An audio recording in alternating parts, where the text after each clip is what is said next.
एहसान फरामोश किस्त नंबर 9। आप? वो चौंकी और सर से पांव तक लर्ज गई। उस रात एक ऐसा वाक़या पेश आया कि जिसने शुमाइला को फिर एक बार आजमाइश के दोराहे पर ला खड़ा किया। वो माँ जी को हेलो हाय करके हस्बे मामूल ड्रेस तब्दील करने के लिए बराबर के ड्रेसिंग रूम में गई। ये इसका मामूल था कि वो माँ जी को अटेंड करने से पहले काम के कपड़े पहनती थी, क्योंकि एक तो माँ जी की सफाई सुथराई करना होती, फिर जब जरा सस्ताने लगती तो लिबास चुरमरा भी जाता, इसलिए जोड़ा तब्दील कर लेती थी। उस रात भी इसने मामूल के रास्ता इख्तियार किया और जब वो अंदर पहुंची तो आहिस्ता से दरवाज़ा खुलने की आवाज़ आई और रजब साहिब नहाए दबे पांव अंदर दाखिल हो गए। शुमाइला चौंकी। आप? वो लर्ज गई और कसमसाकर जल्दी से अपना लिबास दुरुस्त किया और इंतहाई बेरहमी के साथ रजब से मुखातिब हुई। आप क्यों मेरे कमरे में आए? चले जाइए। देखो मेरी बात सुनो। रजब ने आगे बढ़कर कुछ कहना चाहा। मैं कोई बात सुनने को तैयार नहीं। आप ड्रेसिंग रूम से बाहर निकल जाइए, नहीं तो मैं। बेगम की फिक्र न करो, वो सेमिनार में शिरकत करने इस्लामाबाद गई है, हफ्ते बाद आएंगी। रजब ने इस तरह राजदारी का अंदाज इख्तियार करते हुए कहा जैसे शुमाइला बेगम के जाने पर खुश हो। रजब ने नहायत गैर जिम्मेदारी के साथ एक तरफ बढ़ने की कोशिश की। शुमाइला चिरागपा हो गई। इसने आओ देखा ना ताओ ताड़ से एक थप्पड़ रजब के गाल पर दे मारा। तुमने मुझे थप्पड़ मारा है? रजब गाल से लाते हुए गुर्राने के अंदाज में बोला। अगर बाज ना आए तो जूता भी मारूंगी। शुमाइला तुरंत बोली और इसे पेशतर के कुछ कहता। शुमाइला गुस्से से बेकाबू हो गई। आपने क्या समझा है कि मुझे मर्द की तलाश है? शर्म आनी चाहिए आपको कि मैं आपकी माँ की खिदमत कर रही हूँ। ऐसी खिदमत शायद ही कोई नर्स ने किसी मरीजा की हो, शायद ही किसी बहू ने सास की हो, शायद ही किसी बेटी ने माँ की ऐसी खिदमत की हो। अल्लाह आपको तौफीक दे तो कभी माँ जी के पास घड़ी दो घड़ी बैठ कर मेरे बारे में पूछना कि वो मेरे बारे में क्या राय रखती हैं। वो बोलती चली गई। मेरी बात तो सुनो। कुछ नहीं। शुमाइला ने इसकी बात काट दी। कुछ नहीं सुनना कहना मुझे। गेट आउट, नहीं तो शोर मचा के सारी कॉलोनी को जमा कर दूंगी। शुमाइला एकदम शेरनी बन गई थी। रजब काफी घबरा गया और घबराए हुए नरवी सेजे में हाथ मलते हुए बोला, I am sorry, very very sorry, मुझसे गलती हो गई, मैं माफी चाहता हूँ, मैंने तुम्हें गलत समझा था। पुरनायत माजरत भरे अंदाज में बोला। अब अगर सही समझ लिया तो निकल जाइयो यहाँ से, ये चेंज करना है। शुमाइला ताकुम अंदाज में बोली, आउट। और आउट कहकर इसने अंगुश्ते शहादत दरवाजे की तरफ घुमाई। मैं निकल जाता हूँ, लेकिन कुछ कहने के मुझे 1 मिनट दे दो, इसने मुल्तजियाना लहजे में कहा। बोलो। शुमाइला ने इसे 1 मिनट की मोहलत देते हुए कहा। शादी करोगी? रजब फौरन हरफे मुद्दा पर आ गया और शुमाइला को यूं महसूस हुआ जैसे रजब ने एक धमाका किया हो। शुमाइला को फौरी तौर पर कोई जवाब नहीं बन पाया। इसने जुबान बंद रखी, लेकिन दोनों हाथों की मुठ्ठियां भींच ली जैसे गुस्से को कंट्रोल करने की कोशिश कर रही हो। देखो शुमाइला, मैं तहे दिल से ये प्रपोजल दे रहा हूँ और ये कोई गलत बात भी नहीं। रजब बहुत ही नर्म और धीमा लहजा इख्तियार करते बोला, मुझे तुम्हारे हालात के बारे में कुछ थोड़ा बहुत मालूम है और मैं जानता हूँ कि तुम्हारे पास शादी का जवाब मौजूद है, और अगर मैं तुम्हें ऑफर दे रहा हूँ तो ये भी कोई गैर अखलाकी बात नहीं। मेरे पास भी जवाब मौजूद है। वो बोलता चला गया। मेरे पास दौलत है, सेहत है। तुम अगर इस बंगले में ना रहना चाहो तो मैं तुम्हें अलग बंगला लेकर दे सकता हूँ, तुम्हारे नाम बंगला कर सकता हूँ। और बस, तुम्हारा 1 मिनट पूरा हो गया। शुमाइला ने हाथ बुलंद करके इसे रोका, लेकिन वो मजीद वक्त लेते हुए कहने लगा, देखो मेरी और कुलसूम की रिलेशनशिप, मैंने कहा बस काफ़ी हो गया। शुमाइला ने अभी से सख्ती से रोक दिया। मैं तुम्हारी और कुलसूम बेगम की रिलेशनशिप पर कोई बात नहीं करना चाहती, लेकिन अपने बारे में सिर्फ इतना बता दूं कि मैं यहाँ शादी करने नहीं, तुम्हारी माँ की खिदमत करने आई थी, और अब शायद इनकी खिदमत भी ना कर सकूं, क्योंकि अब मेरा यहाँ इस घर में रहने का कोई जवाब नहीं रहा। प्लीज़। रजब ने हाथ जोड़े और नई दरख्वास्त करते बोला, प्लीज़ मेरे प्रपोजल को भी भूल जाओ, मेरी गलती को भी माफ़ कर दो, लेकिन एक दरख्वास्त को मत ठुकराओ, मेरी माँ को नहीं छोड़ना प्लीज़। वो भीख मांगने के अंदाज में हाथ जोड़ता हुआ उल्टे कदमों से बाहर निकल गया और शुमाइला सर पकड़ के रह गई। क्या हुआ? माँ जी ने नहायत तपाक से शुमाइला का हाथ थामा और इसके चेहरे की तरफ देखने के लिए सर घुमाने की कोशिश की, लेकिन घुमा नहीं सकी। मैंने पूछा क्या हुआ? माँ जी ने दोबारा शुमाइला से पूछा तो शुमाइला चौंकी। वो काफी देर से चुपचाप ख्यालों में गुम परेशान हाल माँ जी के पास बैठी थी। माँ जी की आवाज़ सुनकर चौंकी, लेकिन बोली कुछ नहीं। तहम माँ जी के सर पर आहिस्ता से हाथ रखा, सर को सहलाया, माँ जी का तकिया दुरुस्त किया, लेकिन बोली फिर भी कुछ नहीं। इसके चेहरे पर परेशानी की लकीरें गुंजलक होती गई और आंसुओं के शबनमी कतरे वक्फे वक्फे से टपकते रहे। वो आंसू बहाती और उंगलियों की पोरों से पूछती रही, तुम आज बोलोगी कुछ नहीं? माँ जी ने अपनी बेजान उंगलियों से शुमाइला का हाथ पकड़ने की कोशिश करते हुए कहा, लेकिन शुमाइला ने फिर भी कोई जवाब न दिया। और अपनी सिसकियों और हिचकियों को अंदर सीने में उतारने और छुपाने की कोशिश करती रही। तब माँ जी ने खुद इसके सीने में छुपे खामोश दरिया में कंकर मार के ताश पैदा करते हुए कहा, ना बताओ लेकिन मुझे मालूम है। क्या? वो एकदम चौंकी और माँ जी की तरफ मुड़कर बोली, क्या मालूम है? रज्जब। माँ जी ने आहिस्ता से रज्जब का नाम मायनेखेज अंदाज में लिया और आंखें शुमाला की तरफ घुमा के देखने की कोशिश करते हुए रिक्कत भरे लहजे में कहा, पत्थर के लोग हैं बेटी, इनकी सोच पत्थर की, दिलो दिमाग पत्थर के हैं और ये रहते भी पत्थर के दौर में हैं। और ये हवस परस्त लोग समझते कि शायद हर औरत मर्द की तलाश में है। इनके अपने दिल जज्बात से खाली हैं और ये किसी दूसरे के जज्बात को नहीं समझ सकते। बेहिस लोग हैं। अचानक बोलते बोलते गुस्से से माँ जी की सांस इस तरह फूल रही थी जैसे पहाड़ी रास्ते की कोई लंबी चढ़ाई चढ़कर आई हूँ मैं इन लोगों की। माँ जी की सांस बेकाबू हो गई और वो गुस्से से हाँफने लगी। आप ना बोले माँ जी, शुमाला ने माँ जी को बोलने से मना करते हुए कहा। इनकी पेशानी को प्यार भरे अंदाज में ऐसे से छुआ और इनके हाथों को बोसा देकर गुस्सा ठंडा करने की कोशिश करते हुए कहा, आप मेरी वजह से दिल मैला ना करें। तुम्हारे साथ ज्यादती तो नहीं हुई ना? माँ जी ने तलफ़ुज़ को काबू करते हुए तशवीश से पूछा। नहीं माँ जी, शुमाला बोली, मैं इतनी कमज़ोर भी नहीं हूँ, थैंक गॉड। माँ जी ने इत्मीनान का सांस लेते हुए कहा, मुझे फिक्र लगी हुई है क्योंकि मैंने रजब को तुम्हारे कमरे के अंदर जाते देख लिया था। इसने बेकाबू होने की कोशिश की थी माँ जी, लेकिन खुदा का शुक्र है मैं खुद अपनी हिफाजत कर सकती हूँ। शुमाला ने एक अज़्म के साथ कहा, खुदा तुम्हें मज़ीद हिम्मत दे और अपनी अमान में रखे। माँ जी ने तहे दिल से शुमाला को दुआ दी, लेकिन इसके लफ्ज़ अचानक टूट फूट गए। शुमाला ने कहा, माँ जी, मेरी वजह से आप कोई बात दिल पर ना लें, लेकिन एक काम आपको करना होगा।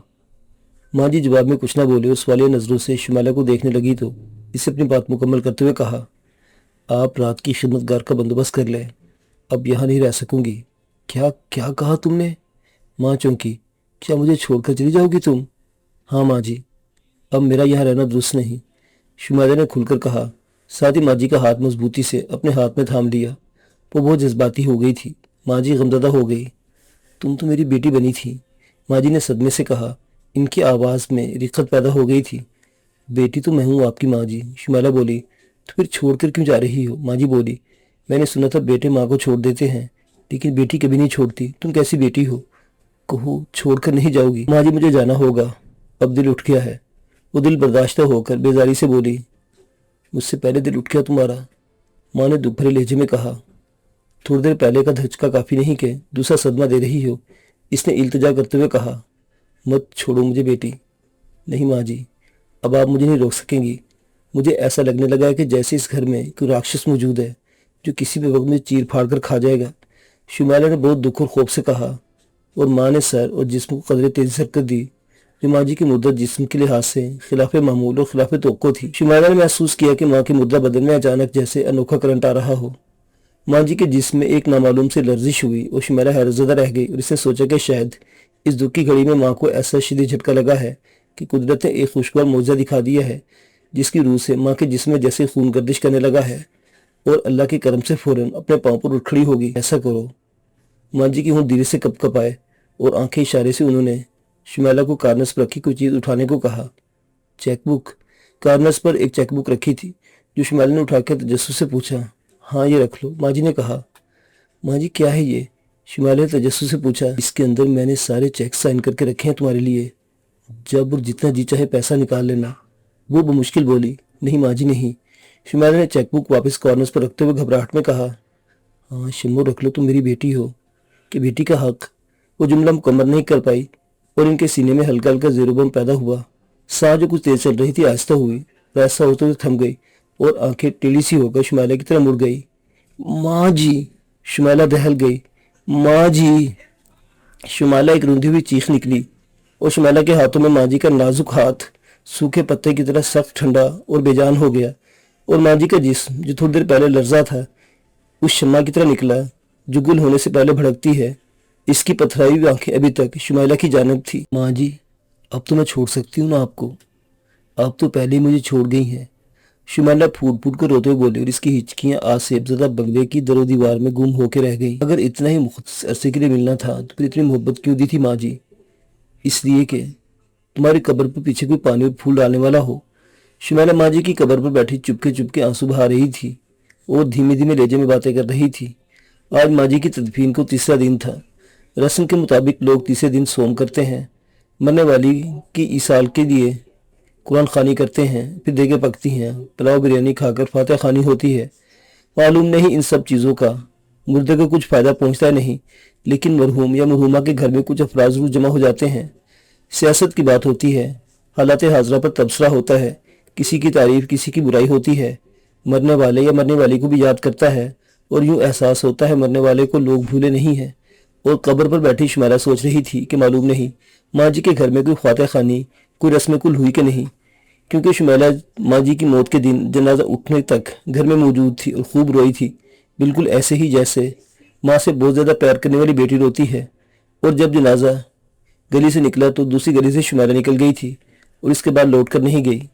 اس نے بیگم کلثوم کو دیکھا تھا جس نے خلاف معمول آنکھوں پر سیاہ چشمہ لگا لیا تھا، شاید آنکھیں چھپانا چاہتی تھی، کیونکہ دل روتا ہے تو آنکھیں روتی ہیں، اور سیاہ شیشوں کے پیچھے کسی کو نہیں معلوم ہو سکتا کہ آنکھیں رو رہی یا نہیں۔ شمیلہ نے محسوس کیا تھا کہ ماں جی کے پیچھے رونے والی کوئی نہیں تھی، اور شاید اس لیے اس نے شمیلہ کو اتنی محبت دی تھی کوئی پیچھے یاد کرنے والی ہو اور رونے والی چھوڑ جائے۔ اور شمیلہ نے محسوس کیا تھا کہ ماں جی دھن دولت جائیداد تو بہت چھوڑ گئی، لیکن رونے والی ایک شمیلہ ہی ہے، اور پھر وہ لوٹ کر کوٹھی میں نہیں گئی۔ اور آج جب وہ تیسرے دن قبر پر آئی تو اس نے محسوس کیا کہ قبر خشک تھی اور قبر پر باسی پھول پڑے تھے جو غالباً پہلے دن ڈالے گئے تھے۔ شمیلہ نے گورگن سے کہہ کر پانی قبر پر ڈلوایا، پھول کی پتیاں بکھیری اور پھر خوب روئی اور روتے روتے قبر کے ساتھ جی بھر کے باتیں کی۔ پھر جب وہ قبرستان سے باہر نکلنے لگی تو قبرستان کے گیٹ کے پاس پہنچ کر ایک دم چونکی، بلکہ خوفزدہ بھی ہو گئی۔ رجب گیٹ پر کھڑا دیدے پھاڑ پھاڑ کر اس کو دیکھ رہا تھا۔ شمیلہ بھی تھوڑی سی ٹھٹکی لیکن رکی نہیں، وہ تیز سے ڈگ بھرتی رجب کی طرف دیکھے بغیر اس کے قریب سے گزر کر باہر نکل گئی۔ اس نے محسوس کیا کہ شاید رجب کچھ کہنا چاہتا تھا، لیکن اس کی ہمت نہیں پڑی اور وہ اندازہ نہیں کر سکی کہ رجب اپنی ماں کی قبر پر آیا ہے یا شمیلہ کی ٹوہ لیتا ہوا اس کے تعاقب میں آیا ہے۔ تاہم شمیلہ کی ٹیکسی قبرستان کے باہر کھڑی تھی، وہ جلدی سے ٹیکسی میں بیٹھی اور پھر اس نے پلٹ کر قبرستان کی طرف نہیں دیکھا۔ کیا حال بنا رکھا ہے تم نے اپنا؟ زارا نے ایک دن شمیلہ کے قریب بیٹھ کر نہایت محبت سے اس کے کندھے کو چھو کر کہا۔ فرید بھی عذرائے ہمدردی پاس بیٹھا تھا۔ شمیلہ نے زارا کی بات کا کوئی جواب نہیں دیا، وہ چپ چاپ خلا میں گھورتی رہی۔ شمیلہ ماں جی کی موت کے بعد بہت بوجھ گئی تھی اور اس طرح چپ رہنے لگی تھی، حالانکہ وہ گھر کے سارے کاموں میں زارا کا ہاتھ بٹاتی تھی، اور اس کی یہ پریشانی اور خاموشی فرید اور زارا کے لیے تشویشناک ہوتی جا رہی تھی۔ کئی بار فرید نے بھی اس کے ساتھ ادھر ادھر کی بات کرنے کی کوشش کی، لیکن شمیلہ کھلی نہیں اور نہ ہی اس کی پسمردگی دور ہوئی۔ پھر فرید نے زارا سے کہا کہ وہ شمیلہ سے بات کرے کہ کس طرح اس کی خاموشی ٹوٹے۔ کوئی بات کرو شمیلہ، آخر کب تک اس طرح چپ رہ کر سوچتی اور کرتی رہو گی؟ اپنی صحت کا خیال رکھو۔ زارا نے تمہید باندھتے ہوئے کہا، ٹھیک ہے وہ اچھی عورت تھی، ہماری ماں کی طرح تھی، لیکن ماں تو نہیں، اور ماں بھی ہوتی تو مرنے والے کے ساتھ کوئی مر نہیں جاتا۔ اپنی صحت کے بارے میں سوچو۔ ہاں شمیلہ، سنبھالو اپنے آپ کو، ہم تمہاری طرف سے بہت فکر مند ہو رہے ہیں۔ فرید بھائی بولے۔ کیوں بھائی جان، کیوں فکر مند ہے آپ میرے لیے؟ شمیلہ نے آخرکار طویل خاموشی کے بعد جیسے چپ کا روزہ توڑا۔ کیوں فکر مند ہے آپ؟ مجھ سے کیا فائدہ ہے آپ کو؟ بات فائدے نقصان کی نہیں، بات درد کی ہے۔ فکر مند اس لیے ہے کہ ہم تم سے پیار کرتے ہیں۔ فرید نے بے ساختہ کہا۔ کیوں مجھ سے پیار کرتے ہیں؟ وہ بحث کرنے لگی۔ اس لیے کہ تم بہن ہو ہماری، فرید نے کہا۔ یہ کوئی جواز نہیں محبت کرنے کا، سگے بہن بھائی آج کل پیار نہیں کرتے ایک دوسرے سے، میں تو آپ کی منہ بولی بہن ہوں۔ شمیلہ اکھڑے ہوئے لہجے میں بولی، سگے بہن بھائی تو خون کے پیاسے بھی ہوتے ہیں، پیار تو منہ بولے رشتے ہی کرتے ہیں۔ فرید بھی جیسے بحث کے ذریعے شمیلہ کو قائل کرنے پر تلا بیٹھا تھا۔ اگر ہم تم سے پیار کرتے ہیں تو تمہیں کیا اعتراض؟ مجھے ڈر لگتا ہے۔ اس نے پہلی بار خلا سے نظریں ہٹائیں اور گردن گھما کر فرید اور زارا کو دیکھنے لگی۔ کس بات سے ڈر لگتا ہے بیٹی؟ فرید بھائی نے پوچھا۔ محبت سے، وہ کھوئی سی بولی۔ محبت سے؟ ہم کچھ سمجھے نہیں۔ فرید نے زارا کی طرف غور سے دیکھا اور پھر پرتجسس انداز میں شمیلہ سے پوچھا۔ شمیلہ جو ابھی تک مخبوط الحواسی تھی بولی، بھائی جان بات یہ ہے کہ، وہ آہستہ آہستہ بولتے ہوئے اپنی الجھی ہوئی بات کی گرہ کھولنے لگی۔ اگر کوئی مجھ سے محبت کرتا ہے تو اب مجھے ڈر لگا ہے محبت سے، کیونکہ مجھے محبت راس نہیں آتی اور مجھ سے محبت کرنے والے میرا ساتھ چھوڑ دیتے ہیں۔ وہ خوف کے عالم میں مزید کہنے لگی۔ زاہد نے مجھ سے جو محبت کی وہ کتابی تھی، بلکہ کتابوں میں بھی ایسی محبت کی مثال نہیں ملتی، اور ایک ذرا سی بات پر محبت کی تمام زنجیریں اس نے توڑ دیں، بلکہ بات تو تھی ہی نہیں، اور اگر بات تھی بھی تو وہی بات تھی کہ وہ بات سارے فسانے میں جس کا ذکر نہ تھا، وہ بات ان کو بہت ناگوار گزری ہے۔ شمیلہ شعر پڑھ کر زہر خند طریقے سے ہنسی اور پھر اپنی بات کو آگے بڑھاتے بولی، زاہد خود بھی ایک شعر بہت شوق سے پڑھتا تھا۔ جب کبھی کسی بات پر مجھ سے ناجاقی ہو جاتی تو صلح میں پہل کرتے ہوئے एक से दो मरतबा इसने ये शेर पढ़ा था कि बहुत नाजुक मगर जब तोड़िए तो टूटना मुश्किल, ये जंजीर मोहब्बत भी अजब जंजीर होती है। फिर ये जंजीर इसने खुद तोड़ी और ऐसे कच्चा धागा हो। शुमैला फिर जरा तलखी के साथ हंसी और जज्बाती होकर कहने लगी, फिर गई थी मैं मोहब्बत करने एक बीमार औरत के पास, तो चंद रोज में इसने माँ की मोहब्बत से ज़्यादा मोहब्बत दी और छोड़कर चली गई। अब आप लोगों से डर लगता है भाईजान, ज़रा बहन, मैं खूबज़दा हो गई हूँ कि आप मुझे छोड़ ना दें। वो नहायत मकबूतुल हवास तरीके से बोली। वो कमाफ यू बेवकूफ़ लड़की, फरीद ने इसे प्यार से डांटा जैसे छोटी बहन को डांटते हैं। कि क्या वहम तुमने दिल में ले बैठी हो, भला हम तुम्हें छोड़ेंगे, निकाल दो खौफ दिल से। डर मुझे अपनी वजह से नहीं भाईजान, डर मुझे यह है कि खुदा ना करे आप मेरी वजह से आप लोगों पर कोई उफ्ताद ना पड़े, मेरा मनहूस साया। नॉनसेंस। ज़ारा ने इसे प्यार से डांट पिलाने के अंदाज में शुमैला की बात काटी। क्या हो गया तुम्हें, किस तरह की बहकी बहकी बातें करने लगी हो? मुझे मेरे बच्चे याद आ रहे हैं, वो रोज़ मेरे ख्वाब में आते हैं, मुझे लगता है जैसे वो तकलीफ़ में हो। ये बात तो मानने वाली है, तुम्हें बच्चे याद आते हैं, लेकिन परेशानी इसका हल नहीं। फरीद ने कहा, इसका हल ये है कि मुझे जाने थे कराची भाईजान। शुमैला ने हल बताया। कराची तुम जाहिद के पास जाओगी? फरीद ने पूछा। तो क्या? वो अधूरी बात बोल के रुकी, कहने लगी कि मैं जाहिद के पास नहीं जा सकती। लेकिन किस हैसियत से जाओगी इसके पास? फरीद ने कहा। क्या जाहिद के पास लोग जाते हैं? वो किसी न किसी हैसियत से जाते हैं। शुमैला ने सवाल किया। तुम लोग नहीं हो शुमैला, तुम इसकी मुतल्लिका बीवी हो। फरीद ने जैसे एक रुकावट खड़ी की। तो फिर मैं क्या करूं? वो रूंधी हुई आवाज़ में बोली। क्यों मुझे ताना देते हैं मुतल्लिका होने का? ये बात नहीं है। फरीद ने कुछ कहना चाहा तो ज़ारा ने आहिस्ते इसका हाथ दबा दिया। अच्छा यूँ करते मुझे कराची से आ लेने दो। फरीद ने मौजू बदला। मैं सारा हाल अहवाल मालूम करके आऊँगा और फिर तुम चली जाना। भला मैं तुम्हें जाने से क्यों रोकूंगा? तुम्हारे बच्चे हैं, तुम्हारे जिगर के टुकड़े। अपने जिगर के टुकड़ों से कोई कैसे जुदा रह सकता है? लेकिन आप कब जाएंगे कराची? वो मुस्तरिब होकर बोले और फरीद ने बहुत रसान से जवाब दिया। मैं शायद हफ्ता तक जाता, लेकिन अब मैं कल ही चला जाऊंगा। सच? कल? शुमैला ने खुश होकर पूछा। हाँ कल भाई, फरीद ने इसे इत्मीनान दिलाते हुए कहा और अगले दिन वो हवाई जहाज़ के जरिए कराची रवाना हो गया।